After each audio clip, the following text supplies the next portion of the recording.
Bonjour, aujourd'hui en direct de Jamnagar au Gujarat, en Inde, à l'université d'Ayurveda. Je voudrais partager avec vous ce que je vis depuis plus de 2 mois dans le cadre d'un cours de 3 mois qui s'appelle l'introduction à la médecine ayurvédique. Parce que plus j'avance et plus je trouve que cette médecine est belle, elle mérite d'être partagée. Elle a une grande différence avec la médecine occidentale, c'est qu'elle se rattache toujours à la partie divine, à la partie sacrée. Les textes auxquels elle fait référence sont des textes anciens, mais la tradition orale qui a été transmise est une tradition qui est antédiluvienne, qui a été transmise par les rishis. Donc on a affaire à un lien, une connexion qui est d'une autre nature. On sent bien que lorsque les enseignants viennent vous parler de l'Ayurveda, la reliance est une reliance qui est une reliance universelle où on peut aussi bien appréhender la physique cosmologique que la physique quantique, alors sous un autre plan, mais ça touche à tout ça. La médecine ayurvédique est capable de toucher l'ensemble de nos corps dans toutes les dimensions. Ça touche aussi aux mathématiques, quand on regarde les unités de poids et de mesure qui sont utilisées dans la médecine ayurvédique, c'est des séries mathématiques, sans ambiguïté aucune. Donc on touche à quelque chose qui nous dépasse, qui dépasse l'entendement, qui dépasse la nature humaine. Pour moi, c'est vraiment une évidence. Et c'est ce qui fait la beauté de l'Ayurveda, parce qu'on touche immédiatement à quelque chose qui résonne en nous et qui est cette partie intouchable n'est pas le mot, qui est cette partie pure, éternelle, qui rentre immédiatement en résonance avec la médecine ayurvédique.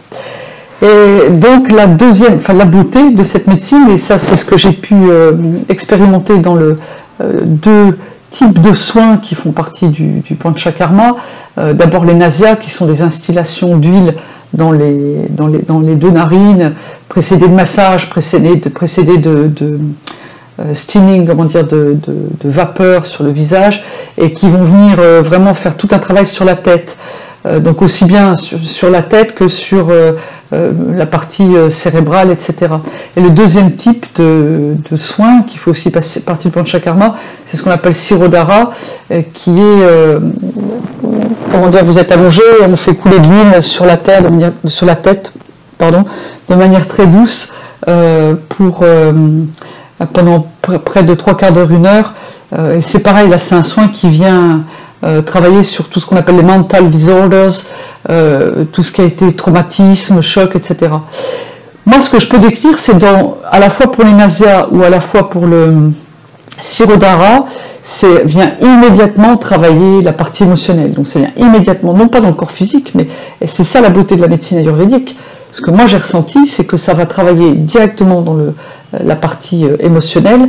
Donc c'est un décor qui n'est pas visible et qui n'est pas palpable, et sa cible, c'est la première goutte, c'est immédiat, c'est ça qui est extraordinaire dans l'Ayurveda. Elle n'a pas un effet seulement sur la partie physique. La partie physique, les effets, les symptômes, la maladie, c'est le dernier, le dernier stade, c'est ce qu'on peut voir dans le manifesté, mais l'origine de la maladie, elle est dans les autres corps, dans les corps non manifestés.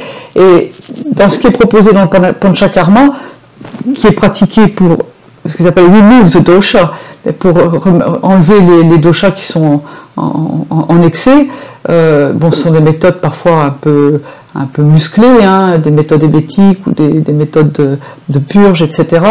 Peu importe, c'est toujours des effets qui vont se faire dans ces dimensions-là qu'on ne voit pas. Et ce que j'ai ressenti aussi en faisant le Sirodhara, c'est d'une part la partie dans le corps émotionnel qui est immédiate, et ensuite des ressentis, des résonances avec les différents organes.